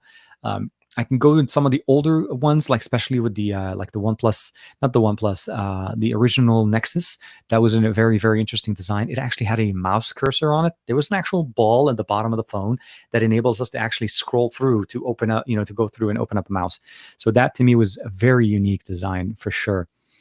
Mudassir says, what platform is the best for streaming games, Twitch versus YouTube? For me, I feel like Twitch is more customized or more specifically designed for this. So I feel like for me to set it up, let me just say this, it took me less than maybe 45 seconds of downloading the installer, turning it on, linking it to my account, and checking my microphone and my camera to work, and I was able to stream. It was that simple, that easy to go. I feel like with YouTube, and specifically with the YouTube policies and going on, I feel like they're a little bit more strict. So I feel like it depends on what you're comfortable with. And I also would say, depending what your bandwidth can handle, because I can for sure say it was definitely taxing on the system that I'm running right now. And I need to figure out a way to offload some of that. I may be using a separate system to live stream, meaning I'll just use a separate laptop to live stream. So that runs most of the horsepower there. And run a feed of some sort from one system to the other, and see if we can use that with the accessory that I have here. But definitely I would say Twitch for now, for me at least. Oh yeah, Unbox Mania, thank you, man. Appreciate it. You have a good weekend too. And I love your thumbnail, man. I love that Xperia. Appreciate it, man. Aditya, yeah, I can't seem to get my my beard to connect. So the weird thing about the beard is it didn't grow this way, by the way, back when I was in my 20s. I think in my early 30s, I started to grow it a couple of times, and I noticed that it has some patching. The best way I would say is this: if you have any kind of issues where there's some spots you notice that it doesn't connect all the way, if you let the hair grow, it naturally just combines itself when you start fixing it. So I think overall, don't let that discourage you. Go with it, let it grow, see how it looks, and then see how you're able to basically put it together. Because everybody will have a different look. Not everybody can grow the exact one. And for me, this is pretty much a goatee. This is not even the whole beard. This entire area behind the actual beard is actually shaved down very, very short. This is the whole thing is literally coming from the goatee. So that's why it kind of looks like I can actually just cover this. You see, it looks very short. But when you look at here, everybody's eyes just shifts to this part. So I would say grow it, Aditya. It's the perfect time for it. We're wearing masks. Nobody would know. And if you don't like it, you can take it off right away. Unbox. Oh, dude, Canada. Good morning. Well, you should be about the same time. Hey, I was going to say, because depending on the countries, we get different part. What part of Canada? East Coast, West Coast, French or English? Because I think we have Steve DeRoche that's from the French side of Canada. Is it a Burma shave? I'm not sure. I'm not sure what that is. I haven't heard of that term before. It's a, I want to say it's a Van Dyke, if I'm not mistaken. I could be wrong with that name. Oh, so Matt, I'll jump in. Do you think that the new leak with the Samsung wireless buds, the beans, spill the beans, TK, styly of what kind of slightly yeah, I saw the leak, I saw the pictures. So Max Weinbach, and Max jumps into our live streams every once in a while. So he posted it, and I saw the beans. I'm interested to see how they're not going to be lost. That's the first thing that jumped into my mind. The presence of no, like, it looks like it kind of sits inside of the ear, which I'm assuming will give us better audio. It didn't seem like it has any kind of in-ear kind of component to it, which means more than likely it's going to have pass-through audio. So that was the first thing that kind of jumped at me and it kind of made me a little bit concerned. Not that I don't like that design, but I personally, and I'll say this, there's a video coming up tomorrow morning on the TicPods A and C. I'm hoping, obviously it's not going to focus. Let's do this real quick for you guys. So the TicPods A and C video is going up live tomorrow morning Pacific Standard Time. And one thing that TicPods did in the last generation of their headphones, which was the TicPods 2 Pro, they gave us very much like an Apple AirPods type of experience, which kind of make it sit in the ear and allowing external audio. It was a great pair of headphones, and it is still a great pair of headphones, but you tend to have to raise the level of the volume on the headphones to compensate for external audio, which defeats the purpose of headphones or earphones. I keep calling them headphones. And what we're seeing here with the new ones with the ANC is that they included a silicon tip that actually makes it so even though they're using the same style, it actually enables you to actually have a better seal around the ear, and of course noise cancellation and noise reduction. So it works much better. The new one that you're talking about, Matt, I feel like they're missing that, and I feel like they're going to be those pairs of headphones that you're going to lose. They're going to be the pair of headphones that everybody's going to be like, "Whoa, they look stylish and whatever." But then when you have them in your ear and they're this size, I'll have to wait and see. Obviously, the August 5th is right around the corner, and of course, with the new Galaxy Watch, we're also hearing a lot of good things about that. I have mixed feelings about that right now. That would be my personal take on this. So at TK Davin, I want to spectate on the Xbox 360 with the I would love that with the Ryzen chip in it. What would be a good as a personal device for me? I want to say definitely. I mean, I'm assuming from a gaming standpoint, I feel like the GameSir will work really nice for you. But you're saying you want to spectate on the Xbox 360 with okay, I see it. The Xbox 360 with a Ryzen chip in it. Oh man, the Spectre 360. My mistake. I know I'm reading things and I'm not actually getting things correctly running here. Let's bring it up here. Need to refresh my mind with the Spectre 360. Oh, okay, yeah. So it's the HP. Sorry, yeah, that's what it is. And so actually, I think it's not a bad device. I think overall, from what I'm seeing here, it's actually a decent, decent chipset, and it's a foldable, and it looks like it has. At least the current one that I'm finding, I'm hoping that's the one you're looking at, which is the i7 model. I think that's actually not a bad idea. I think it's a good system, good, flexible, has pen support, and it looks really nice from what it offers. I think the 13.3-inch display is definitely going to, depending if you're comfortable with that size, I think that would be something you want to consider. Sorry, I'm looking at the monitor as I wasn't familiar with the Spectre specific specs in there. Davin, shout out to TK remembering the old trackball on the trackpads earlier. Exactly. No, but I mean, so if you think about it as a design, that was a very there was a few devices that had it, all HTCs obviously, because there was an HTC thing. And then of course it just disappeared. I still have the Nexus 1 and I turned it on and that trackball is there. I remember there used to be an app, I forgot the name of the app, but it was an app that allows us to actually change the color of the trackball. There was actually an LED light under the trackball for the Nexus 1 that enabled us to change the color on it for notifications. So people were using it for notifications and of course just customizing their device. So absolutely, really, really happy there.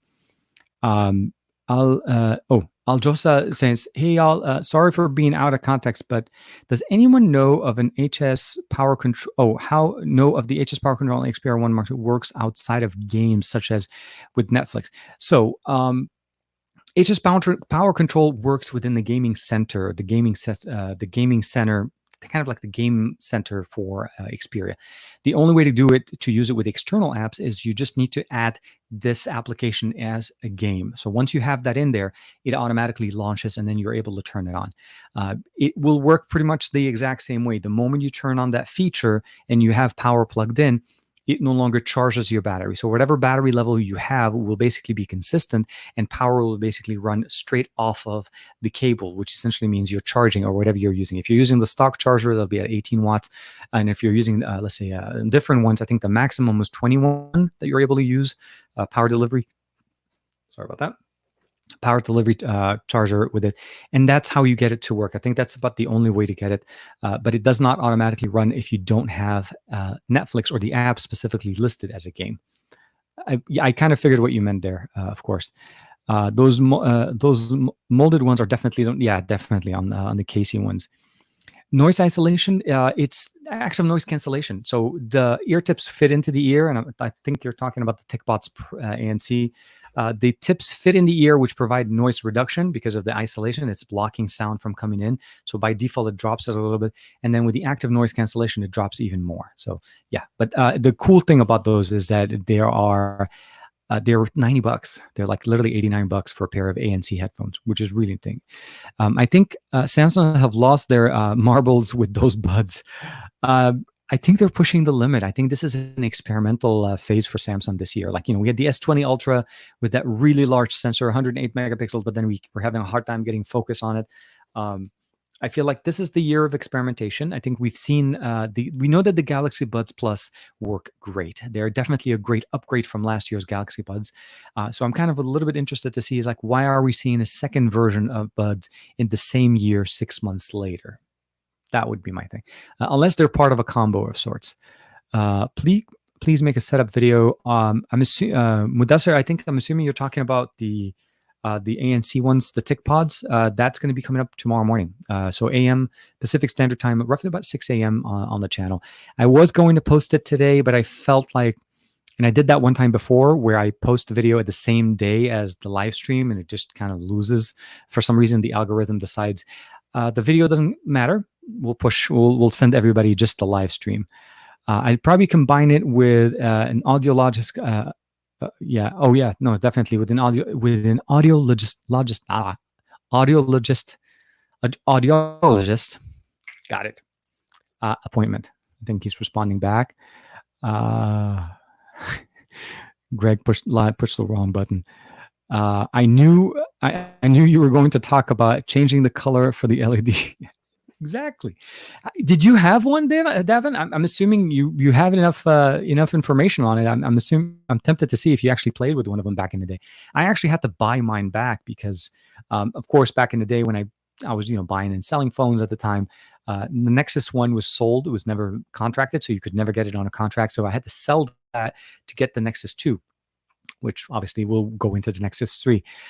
Chemi's question is, what do you think about the companies removing accessories like the charger? So last time we talked about this, there was discussions with the whole Apple removing the charger out of the box. And then, of course, shortly after, we start seeing rumors that Samsung's going to be removing chargers out of the box. I mean, we barely started to see Samsung providing us chargers that are actually considered to be adequate speed to charge our devices. I mean, remember, for the longest time, Samsung was carrying adaptive charging as their charging brick for on their devices for the longest time, which essentially was Quick Charge 2.0, when everybody was already going to 3.0, and then we obviously saw OnePlus and so on. And now Samsung includes the 25-watt charger in all of their boxes, which is a good thing, and I really like that. Not the fastest solution as their 45, or even obviously if you have something faster. But I feel like not including it in the box is a disservice to consumers, especially since current situation, when they took the headphone jack or they took away the headphones out of the box, we had Bluetooth. Everybody has them. Most users, you got to realize, enthusiasts are a very different breed of users. They generally may have additional chargers, but they won't have the fast charger for everything. That's a situation you have to kind of consider for them. But what about other companies, other people that use devices? When they open up a box and they spend $1,200, $1,500 on a phone, not having a charging brick and having to pay an extra $50 or $60 for it, that's crossing a line that I feel like not a lot of people will be happy with. There's a number of people that will be perfectly comfortable with it. They'll be like, I never even used the charger anyways. But that was when the charger was a slow charger. If your charger in the box is the fast charger for your phone, trust me, you're using that brick. So I think that is a bad, I really think that's a bad way to go. It's not a smart thing to do with any company, especially when all you keep thinking about is raising prices. So obviously you're thinking about profit margins, but at the end of the day, you have to make it so that the consumer feels they're still getting a good value and they're not feeling like they're missing out. Davin's responding back to Aditya, Matt Tyler. One showed off some really solid headphones that he got molded to his wife's. Yes, so those were the ones I was actually referencing when he was talking about. It looks like a conversation going on there. Davin did own the Nexus. So yes, of course. Yeah. So that makes sense. For you to know all of that, that has to make sense. Oh, TKception. Yes. So this time I am not going to forget to do the TKception. Last week, I want to say, I'm not going to lie, I forgot, but I think there was a viewer that generally reminds me to do the TKception. And let's go ahead and bring it up here. And I'm going to do it now, mostly because I don't want to forget to do it later. Not to say that this is kind of getting into the end of it. So 1, 2, 3, go. It never stops being fun. I have to say that so from, obviously you guys are seeing it here. So for me, I get to kind of see start and boom. I was like, why not? TK every week. We got to remember to do it. I think it's it should be a great thing to always do in the actual show. So to get people kind of excited about it. Let me go ahead and bring this back here. And let's bring up Twitter. And looks like there's some traction picking up. Oh, definitely. Yeah, no, exactly. So thank you, Matt. Your tweet is definitely going really good. El Jefe. Oh man, I just saw a picture from El Jefe posting with some of the other guys over there. But short answer, yeah, there's a lot of things going on. Davin, I own the Nexus One, and I love the OG Desire. Oh, that's what it was. It was the Desire series in Europe, so that was the reason why. So in Europe, they came out with the same HTC. They released the Desire series, which also had the little touchpad option, but they also had additional buttons next to it, which was a little bit different than what we saw with the design that we got on the Nexus One. Both were good, but I wish I hadn't sold the Nexus One. I had bought it full and restored. So kind of a little bit tip. eBay is a great place. I picked up my Nexus One for $35. It's pristine. And it actually does boot up, which is the other thing. I picked it up from, I think, some guy in Northern Europe that still had his, and obviously just didn't use it. I can't use it. I can't even log into it because Google doesn't support login information to it. And of course, I don't have a SIM card that fits that phone because all of our SIM cards are massive now by comparison. But excited that you guys definitely check that out. Mudassir says mobile phones are so expensive by today or during these days, but companies are removing chargers, hands-free, etc. What do you think as far as going on there? I think we need to look at that in two different folds, right? There's the version of, or there's one side of the conversation that looks at is how is the technology moving forward? Are we moving into more of a wireless connected kind of an experience? And I feel like wireless technology is going in the direction where everybody wants that, not necessarily disconnected, but like just not wire running everything. Traveling across the world, going to different countries, going to different places, I have seen that in most countries, even in Europe as well as Asia, wired headphones are still a big thing. A lot of people still use wired connections to their smartphones because they're not all using devices that took away the headphone jack. But as far as companies wanting to go that route, if you look at it from just a company wanting to make more money by including less thing or selling you more stuff, that's just not the way to do it. I think at the end of the day, the reality of the matter is you want to give your consumers a good experience that they enjoy enough that they would come back next time around to buy more stuff from you. That's always going to be the model that you want to be able to get people to go with. If manufacturers start doing this at the higher end point, and then you have the mid-rangers that are getting pretty close to those flagships that are going to provide you with those experiences with the chargers, with the cables and so on.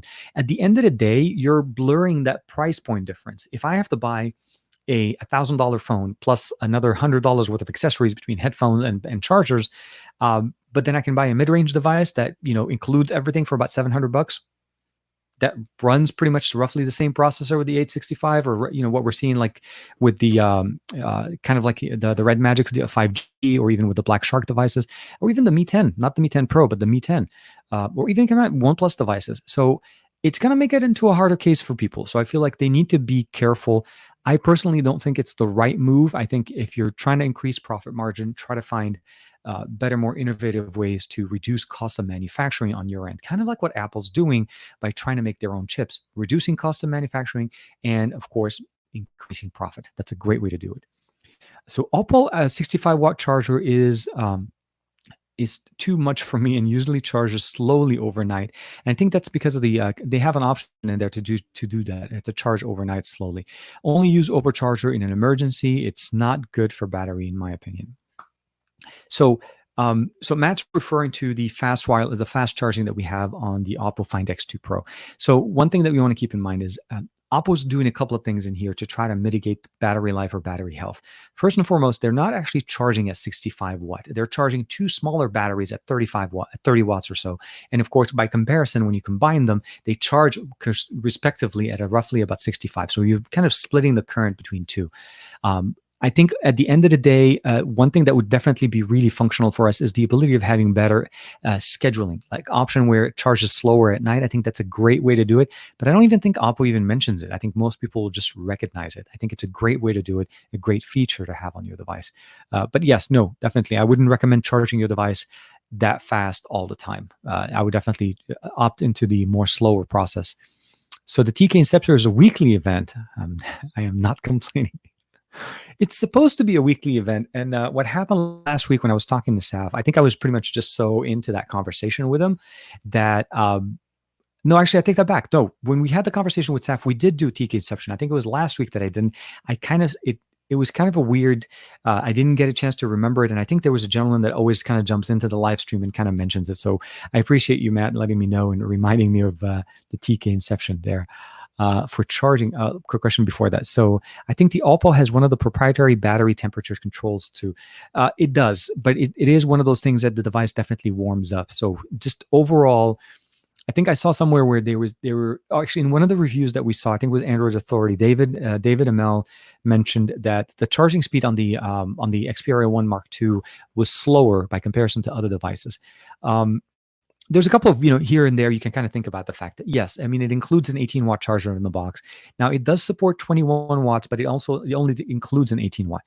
But I feel like Sony's approach to charging the 4,000 milliamp battery first is not to overheat it, not to kind of provide too much temperature concerns, because remember, Sony's hardware in general has a heating issue. If you remember all of their Sony cameras, when they first started using 4K sensors, and it would basically shoot for no more than maybe 5 minutes, 10 minutes at the max, because the system overheats. And actually, even the Xperia 1 Mark II, in certain situations, if you're outdoors for too long and you're shooting 4K, you are going to see that heat temperature issue. And for that reason, they decided to go by default without having to stress the system.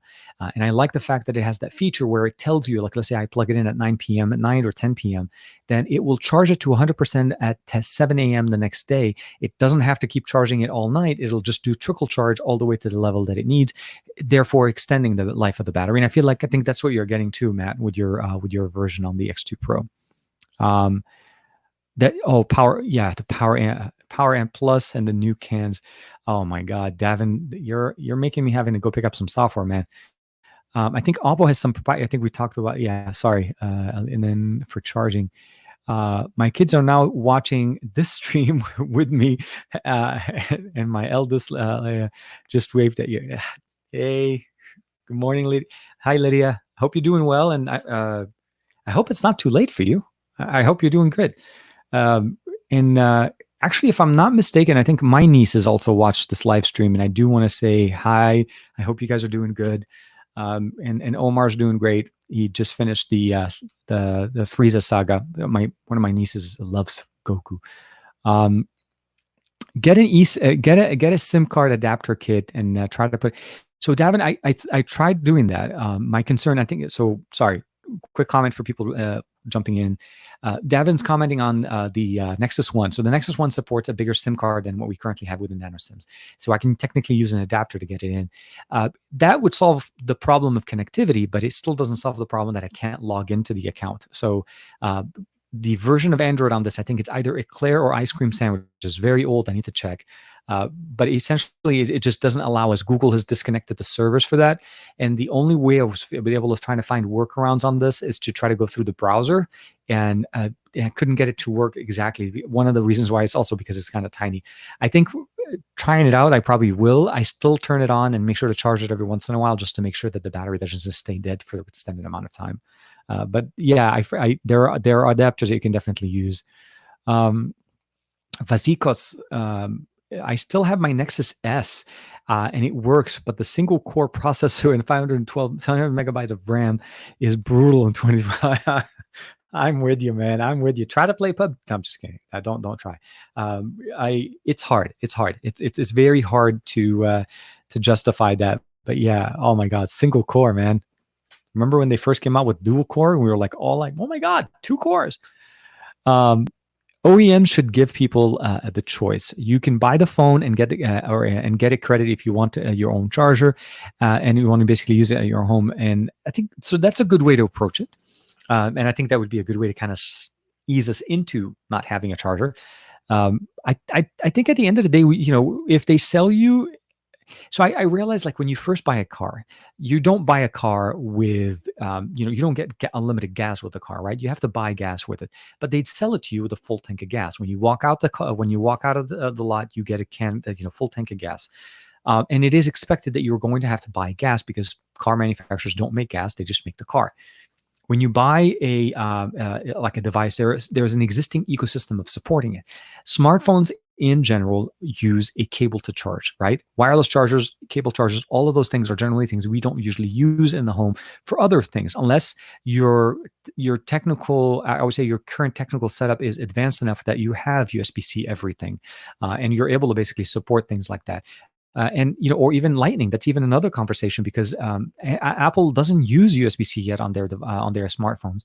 They're using it mostly on their iPads. So the question would be: is who has a USB-C to Lightning adapter sitting around that is not being used, and they're thinking about picking up a new iPhone?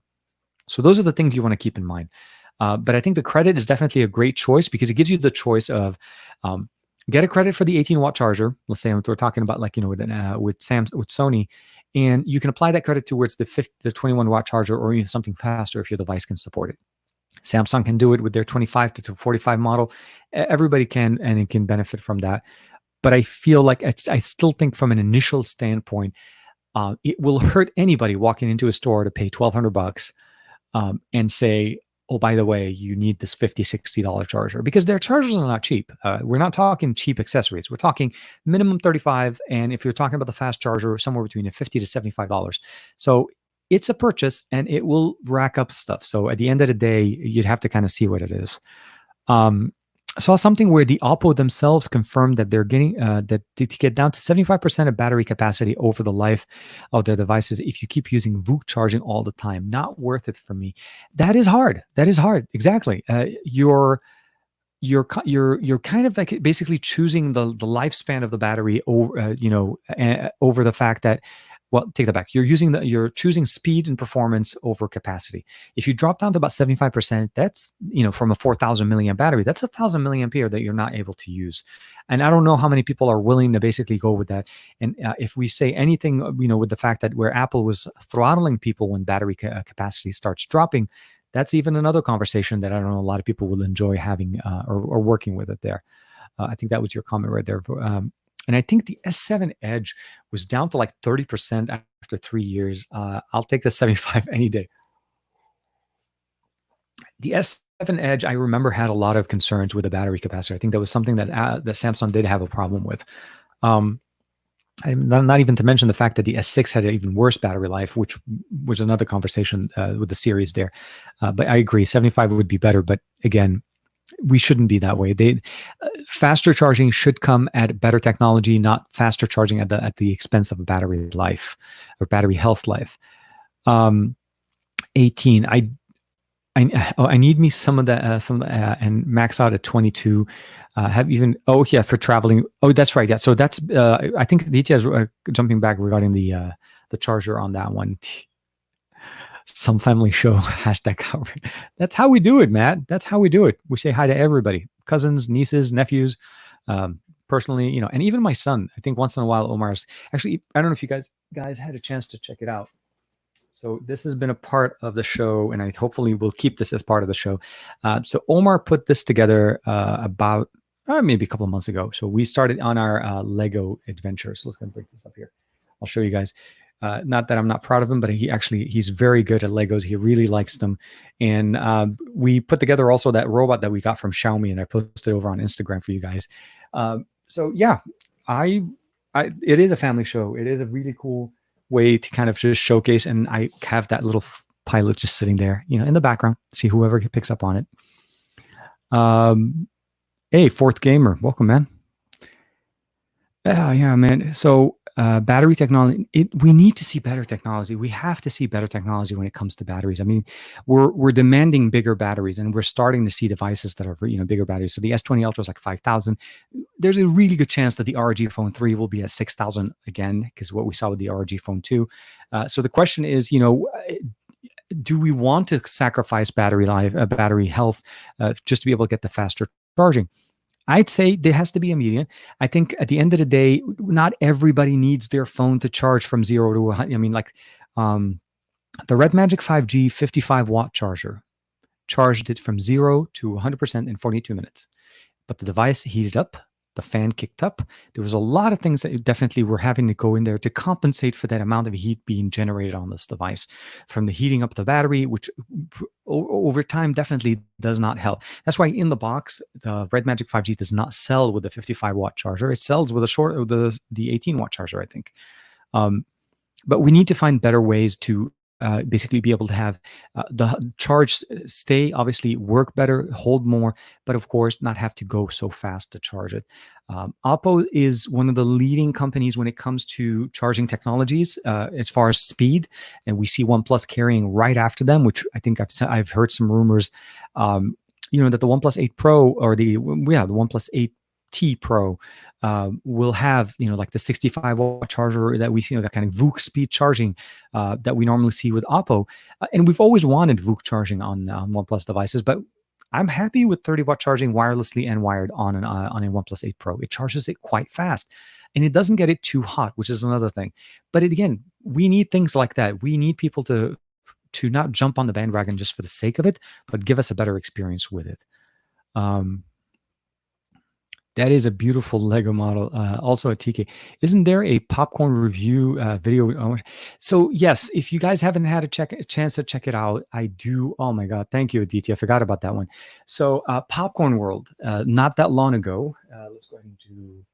Ooh, I love this. So I did this little cool thing. I bought an Elgato, and the Elgato has a way of the Stream Deck, and I have a way of basically just configuring it to work as. Let me just do here, and this one's on my son. So if you guys haven't checked it out, I'm trying to plug in my son, but actually I am. Omar, how come I cannot spell his name? Omar Bay.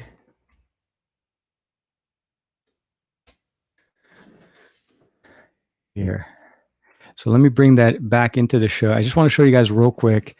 And I'm not going to play the sound here because it's going to go through. And I don't know if we're going to be breaking this. So here, I'm not going to let the video go too long, but it's a video that I have that I did over on my son's channel. His channel is Omar Bay.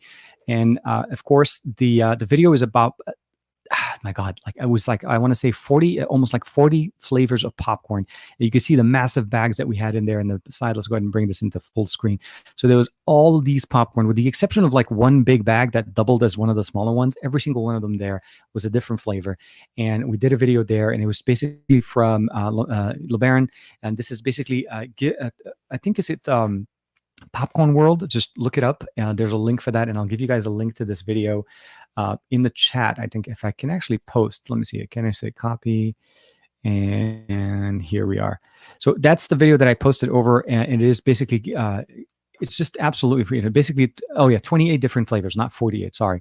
And it is basically, but give the world a flavor.com, which is Popcorn World, and they're just absolutely fantastic. They had a flavor which was dill pickle. I would have never picked up a dill pickle flavored popcorn, but it actually works, and it is really good. And they have a spicy version of that one. Those are one of the two of my favorites. My sons loved I think it was the birthday cake, and then of course I think there was the movie popcorn one. So that was just basically movie popcorn with butter. Every kid would love that. There's no question there. But if you guys haven't had a chance to check it out, it is over on Omar Bay's channel, and we did post that video not that long ago. Uh, Oh my God. Yeah, no, those bags are massive. And I'm really surprised. LeBaron did a really good job with the flavors, and he keeps coming out with different combinations. There's a lot more. He didn't send me of every flavor that he has. He asked me at the beginning, I think when we were starting the talk, he said, what would you prefer, sweet or savory? And I said, I wouldn't mind a little bit of both kind of thing. And I was expecting like, a couple of bags, 4 bags tops. And then seriously, that behemoth collection of popcorn, and it took us a long time to finish it. It was a long time because even the bags, even the tiny bags that you're looking there, are actually a full serving. So to me, it was way more than I could handle. But thanks, Anita. I appreciate you bringing that. I forgot about that. Dill pickle. Davin, I say this: if you like pickles on your burger, if you enjoy the flavor of pickles, so that's going to be the precursor to this, then this may be a flavor you want to try. If you don't, if you're generally like, whenever you get a burger, you take the pickles out right away, or you just hold the pickles kind of thing, don't even try, because this is pretty much pickles on popcorn. Absolutely fantastic. I've tried what's it called, dill, I want to say pickles chips before, and I found that to be a little bit overpowering. But LeBaron does it really, really nicely. He doesn't add too much where it overpowers, but you get the flavor with it. Every piece of popcorn that they do, they coating, or whatever method that they're using to coat the actual popcorn, they're doing a really good job with that, and I really appreciate themselves. Gary the Fireman, right? I'm a huge fan of savory popcorn. I like it. And just as a reference, by the way, the dill pickle recommendation came from Juan Carlos. It wasn't me. It was Juan. Juan's like, hey, wait till you try the dill pickle. I think Juan and I generally enjoy a very nice bowl of savory ramen. And I'm hoping that our ramen restaurant stays open. One of these days, hopefully he and I will get a chance to hang out again. It's been hard. It's been hard. We live very close to each other and we talk, but we don't have a chance to hang out. We both are in a very, like I said, California is just going through a weird phase right now. I'll just say that. I don't want to get too weird with that one. I do like pickles, so I gotta go look into. Absolutely. So that would be my thing. If you don't enjoy a pickle, because there are some people, like my son right now, he smells dill pickle. Whenever I have any pickles or whatever, if I'm putting anything, he's like, I don't like the smell. It's that vinegary, right? You have to like it, but once you do, absolutely. Even if you just get that as a sampler at the smaller bag, you'll enjoy it. So the video is over on the channel if you guys haven't had to check it out. And LeBaron is a great guy. See Aditya, and if you're into popcorn world, check it out. I recommend it and recommend trying it. Hey, Goran Petrovic, man, welcome, man. Haven't seen you for a while. I love it. You guys, Goran, big fan of the channel. Been with us for quite some time. Welcome back. Happy to see you join, my friend. Chinmay, so the OnePlus 5 latest Oxygen OS Android 10 have many bugs, like completely stuck on app settings and won't open sometime. Is there a better custom ROM? I would go with Lineage OS, honestly. I would stick to Lineage, or see if you can jump over on the beta channel. See if the beta channel on that one works a little bit better than the standard version. I'm assuming you're running on official Oxygen OS. See if the beta channel works. That generally will be a little bit more advanced, and they tend to fix whatever issues you're having on the beta channels more or faster than you actually get it on the stable channel. So stable takes a little bit longer to get updates, where the beta gets more consistent. So double check the OnePlus forum and see what you're getting up there. And of course, if you haven't heard it or haven't seen it yet, like I said, my nieces, they love the show. They're always watching. I want to say hi, good morning to you guys.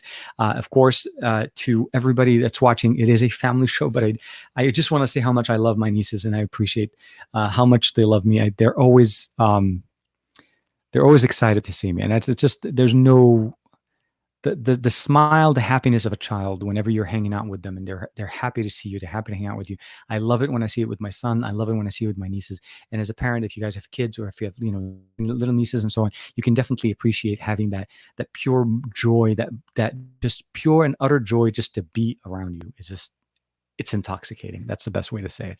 But yes, definitely. Aditya, your girlfriend likes popcorn. Oh, yes, definitely. And I will watch the video. So the flavors that I put in that video, by the way, Davin, was pretty much just going through every single flavor. So Omar and I tried every single one. I take that back. I tried every single flavor. Omar tried the ones he was willing to try. I'll say that. So you'll get to see actually a few faces on him that I normally don't expect there. Oh yes, yeah. No, sorry, this is jumping back real quick to Chinmay. Definitely try the Pixel experience. Yeah, that's even better. It's a much more, it's a cleaner experience. It's closer to what you get with the Pixel ROM, and you'll definitely have a lot less issues with there. And you should be able to get Android 10.0 on that as well. My nieces love me too, and I love them as well. They're watching the show. Obviously, they're sitting at home watching, hanging out with their uncle on Sunday morning or Saturday morning. Hey Gary, and oh yeah, Gary, yeah, no, definitely. So yeah, we talked about a lot of stuff today. We covered a whole bunch of things, and I am still absolutely blown away that we are. Let me double check. So history here, and I wish it would keep it. I don't know why. Okay, so okay, so I guess I closed the screen for it, and I don't know what the actual link for it is. So short answer is we're still running on the Alcatel. I keep wanting to say the LinkZone. Yeah, the LinkZone 2. Didn't want to forget that one. But this time it runs a lot better. So we didn't have any problems, no hiccups, no stutters. Always. So I do want to say a couple of things. I do want to mention a couple of things. There's a surprise coming up on Wednesday, and it's not a review. I can't say too much about it. I'm in the middle of negotiating some stuff with it. I can say it's a surprise, and if you're around, it's going to be fun. And it's something that I haven't done before on the channel, which is a little bit unique for me, which is something that helps me. It does involve being connected to everybody at the on a live experience, so we'll have to see how things go. But if I would say just stay tuned, but look for something coming out from me on Wednesday.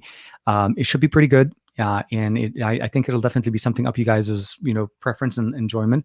It is tech related as general, and hopefully, if the stars align, Matt and I will be working together to try to get us the Nord. So we'll see how that one kind of works. I'm hopefully we'll be able to get that to go.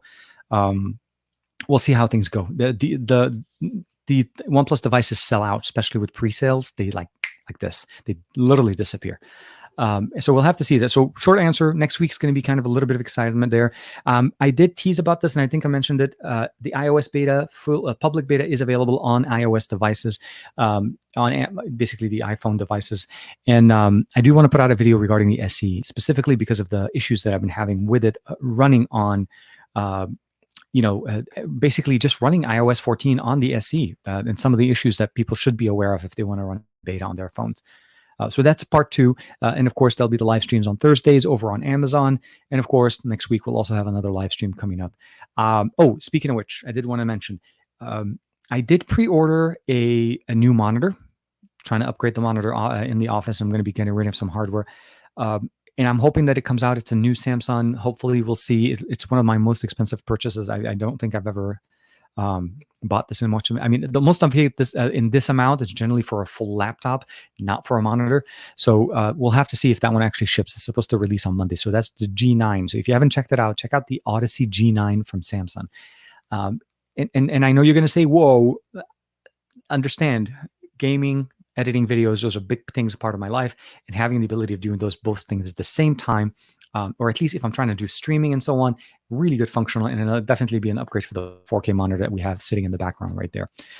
So with that being said, quick thing. Hey, Gary, wow. Oh, thank you. I saw the news report that, Lebanon. Oh my God. Yeah. Thank you. Lebanon's going through some hard stuff right now, a lot of hard things, and they're getting hit like in many different ways, which I really feel bad. There's a lot of stuff going on in just generally just overall politics, but on top of the fact, the current situation, and on top of the fact, just people having a whole bunch of issues. So I'm originally from Beirut, Lebanon. If you guys are obviously not familiar I grew up there till I was about 17 before I came.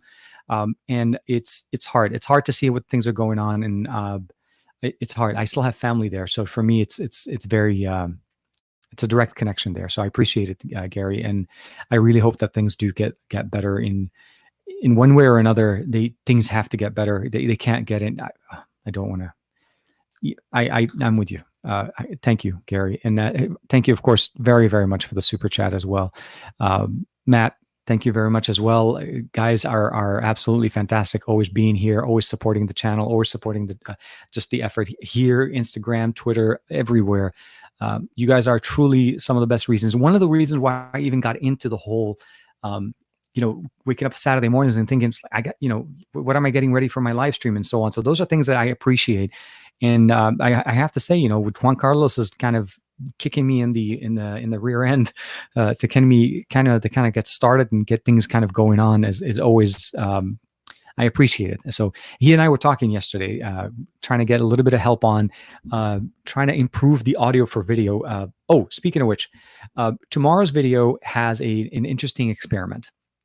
I used the SM57 microphone for that video. So the audio experience from that video is very unique than some of my other videos. And because most of the time I use basically this is a Ceramonic. It's called the UW Mic 9. And I've been having problems with it, static, a whole bunch of issues. So if you guys can check it out, let me know in the comments. Of course, what do you think of the audio? Does it sound better? Should I stick to that, or should I try to find something else? Sam, yeah, no, definitely. I have to research it first before talking about my girlfriend with popcorns. Oh yeah, no, definitely.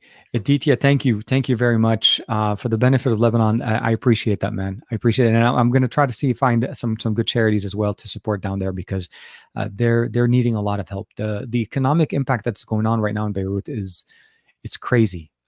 Prices of things, even just basic necessities, have not only quadrupled, but like 5 times what they normally go for, from either scarce items to even just normal necessities. So it's a big issue that's going on, and it's developing, which is the weird part. I was hoping it's something that's in the past, but we'll have to see how it goes. And again, thank you very much, Aditya, as well as Gary, and of course, Matt, always for all of the support that you guys are doing.